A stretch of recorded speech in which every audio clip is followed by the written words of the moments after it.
जोहार, आप देख रहे हैं फास्ट ट्रैक न्यूज झारखंड, जो आपको रखे अपडेट। झारखंड हाई कोर्ट ने एक महत्वपूर्ण फैसले में कहा है कि विवाह से पहले लिव इन रिलेशनशिप छिपाना धोखाधड़ी है। जस्टिस एसएन प्रसाद और गौतम कुमार चौधरी की पीठ ने गढ़वा फैमिली कोर्ट के उस फैसले को बरकरार रखा जिसमें पति द्वारा लिव इन संबंध छिपाने के आधार पर विवाह को निरस्त किया गया था। कोर्ट ने कहा कि ऐसे धोखे से ली गई सहमति पर आधारित विवाह कानून की नजर में टिकाऊ नहीं है। आयकर विभाग ने झारखंड और बिहार में बाबा राइस मिल समूह व संबंधित चावल कारोबारियों पर बड़ी छापेमारी की। जमशेदपुर, रांची, हजारीबाग और औरंगाबाद सहित 12 से अधिक ठिकानों पर यह कार्रवाई हुई। विभाग को बड़े पैमाने पर टैक्स चोरी और आय छिपाने की पुख्ता जानकारी मिली थी। छापेमारी में कई महत्वपूर्ण दस्तावेज, हार्ड डिस्क और निवेश के कागजात जब्त किए गए हैं। झारखंड कर्मचारी चयन आयोग की तकनीकी स्नातक स्तरीय परीक्षा 15 फरवरी से रांची में शुरू होगी। प्रवेश पत्र 2 दिन पहले डाउनलोड किए जा सकेंगे। वहीं झारखंड हाईकोर्ट ने विशेष शिक्षा सहायक आचार्य नियुक्ति में आरक्षण और जेटेट अनिवार्यता को लेकर राज्य सरकार व जेएसएससी से जवाब मांगा है। कोर्ट ने कहा कि सुप्रीम कोर्ट के आदेश से यह मामला प्रभावित होगा। झारखंड सुरक्षा बल सारंडा में माओवादियों के खिलाफ निर्णायक लड़ाई लड़ रहे हैं। ऑपरेशन मेघाबुरु के बाद हौसले बुलंद हैं और 1 करोड़ के इनामी मिसिर बेसराव असीम मंडल सहित 42 माओवादियों को घेरा गया है। 10 अस्थायी कैंपों से सभी रास्ते सील कर रसद रोकी गई है। ड्रोन की मदद से निगरानी हो रही है, जिससे माओवादियों का खात्मा जल्द होने की उम्मीद है। ऑपरेशन मेघाबुरु की जांच सीआईडी करेगी। भाजपा झारखंड में नगर निकाय चुनाव के लिए अपने समर्थित अध्यक्ष पद के दावेदारों पर अंतिम मुहर लगाने की प्रक्रिया में है। दुमका में पर्यवेक्षकों ने 6 जिलों की संचालन समिति के सदस्यों से रायशुमारी की। रिपोर्ट प्रदेश आलाकमान को सौंपी जाएगी, जो शीघ्र प्रत्याशियों की घोषणा करेगा। नामांकन की अंतिम तिथि 4 फरवरी है। ट्रिपल टेस्ट के बाद दुमका नगर परिषद, दुमका म्यूनिसिपल इलेक्शंस, अध्यक्ष पद की सीट सामान्य श्रेणी में आने से चुनाव की तस्वीर बदल गई है। इससे पुरुष दावेदारों की संख्या में भारी वृद्धि हुई है। नामांकन प्रक्रिया शुरू हो चुकी है, जिसमें कई प्रमुख नाम सामने आए हैं। नए आरक्षण रोस्टर ने जातीय समीकरणों को जटिल बना दिया है, जिससे चुनावी रणनीति और भी चुनौतीपूर्ण हो गई है। राज्य के 48 नगर निकायों में चुनाव की अधिसूचना जारी हो गई है। गुरुवार से नामांकन प्रक्रिया शुरू होगी, जिसकी अंतिम तिथि 4 फरवरी है। उम्मीदवार सुबह 11 से दोपहर 3 बजे तक नामांकन दाखिल कर सकेंगे। नामांकन के दौरान 100 मीटर के दायरे में अधिकतम 3 वाहन और 5 व्यक्ति ही प्रवेश कर पाएंगे। मतदान 23 फरवरी को और मतगणना 27 फरवरी को होगी। झारखंड हाई कोर्ट ने मुख्यमंत्री हेमंत सोरेन और उनके परिवार के खिलाफ बयान देने के मामले में बाबूलाल मरांडी को मिली अंतरिम राहत वापस ले ली है। मरांडी ने सुनवाई के लिए समय मांगा, जिसे अदालत ने स्वीकार कर लिया। अगली सुनवाई अगले सप्ताह होगी। मरांडी पर रामगढ़, सिमडेगा, बरहेट और मधुपुर में प्राथमिकी दर्ज है। रांची विवि ने एमबीबीएस और बीएसएससी नर्सिंग के परिणाम घोषित किए, जिसमें 11 छात्र उत्तीर्ण हुए। वहीं झारखंड एकेडमिक काउंसिल जैक की मैट्रिक और इंटरमीडिएट परीक्षा 2026 की तारीखें भी जारी की गईं। ये परीक्षाएं 3 से 23 फरवरी तक होंगी। रांची जिले में कुल 129 परीक्षा केंद्र बनाए गए हैं, जहां 65,000 से अधिक छात्र परीक्षा देंगे।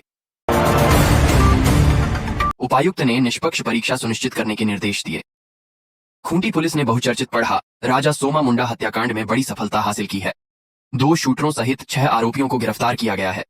हत्या में प्रयुक्त देसी पिस्टल, गोली और वाहन भी बरामद हुए हैं। मुख्य आरोपी दानियल सांगा का सोमा मुंडा से जमीन विवाद चल रहा था, जिसके चलते उसने 50,000 रुपये की सुपारी देकर हत्या करवाई। कुल 14 आरोपी अब तक गिरफ्तार हो चुके हैं। इस मामले में आदिवासी समुदाय लगातार आंदोलनरत थे। नेपाल में होने वाली सैफ अंडर 19 महिला फुटबॉल चैंपियनशिप के लिए भारतीय टीम में झारखंड की 6 खिलाड़ियों का चयन हुआ है। इनमें गुमला की 4 बेटियां शामिल हैं। यह राज्य के लिए गर्व का क्षण है, जो महिला फुटबॉल में झारखंड के प्रयासों को दर्शाता है। मुख्यमंत्री सहित कई गणमान्य व्यक्तियों ने खिलाड़ियों को बधाई दी है और अंतर्राष्ट्रीय मंच पर शानदार प्रदर्शन की उम्मीद जताई है। बोकारो के बसंती मोड़ पर एक युवक अपनी प्रेमिका से शादी न होने पर 150 फीट ऊंचे मोबाइल टावर पर चढ़ गया। उसने पुलिस को फोन कर शादी न होने पर कूदने की धमकी दी। हरला थाना प्रभारी मोहम्मद खुर्शीद आलम ने 1 घंटे की मशक्कत के बाद उसे नीचे उतारा। युवक ने अपना नाम भोजराज चंदेल बताया और कहा कि प्रेमिका के परिजन शादी के लिए राजी नहीं है। पुलिस आगे की जांच कर रही है।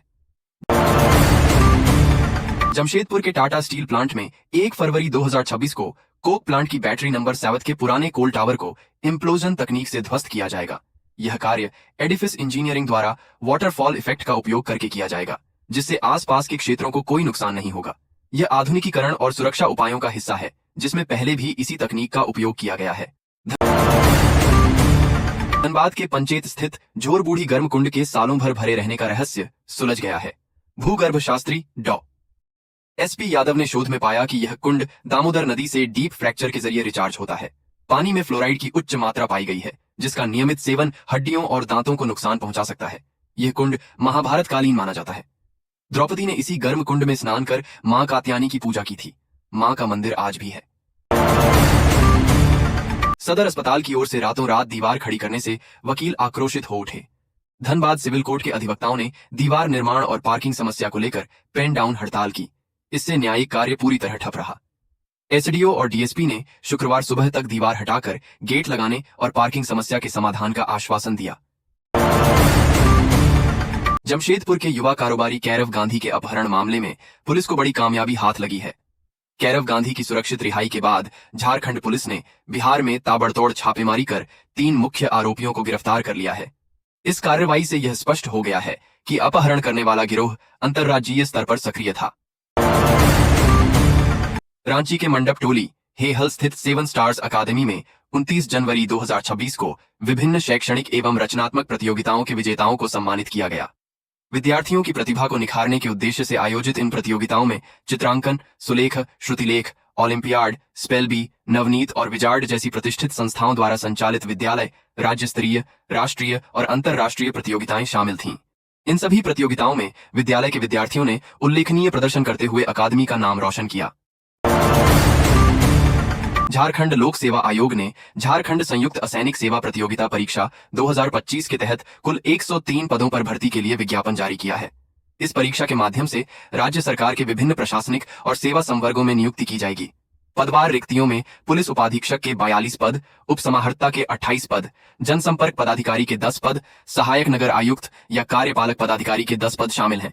इसके अलावा प्रोबेशन पदाधिकारी के 4 पद, सहायक निदेशक महिला एवं बाल विकास के 3 पद, जिला समादेष्टा के 2 पद, सहायक निबंधक के 2 पद और काराधीक्षक के 2 पद निर्धारित किए गए हैं। मैथन पावर लिमिटेड एमपीएल और इनलैंड पावर लिमिटेड के लिए कोयला उठाव और ट्रांसपोर्टिंग का काम पिछले 10 दिनों से पूरी तरह ठप है। इसकी वजह हजारीबाग और रामगढ़ जिले के कोयला क्षेत्रों में सक्रिय एक आपराधिक गिरोह की धमकी बताई जा रही है। धमकी के बाद ट्रांसपोर्टिंग से जुड़े लोगों में दहशत का माहौल है, जिससे कामकाज बंद हो गया है। झारखंड एकेडमिक काउंसिल की ओर से आयोजित कक्षा 8वीं की बोर्ड प्री परीक्षा की शुरुआत बुधवार से हो गई। जिले के सभी सरकारी और सरकारी मान्यता प्राप्त विद्यालयों के करीब 26,000 छात्र इस परीक्षा में शामिल हुए।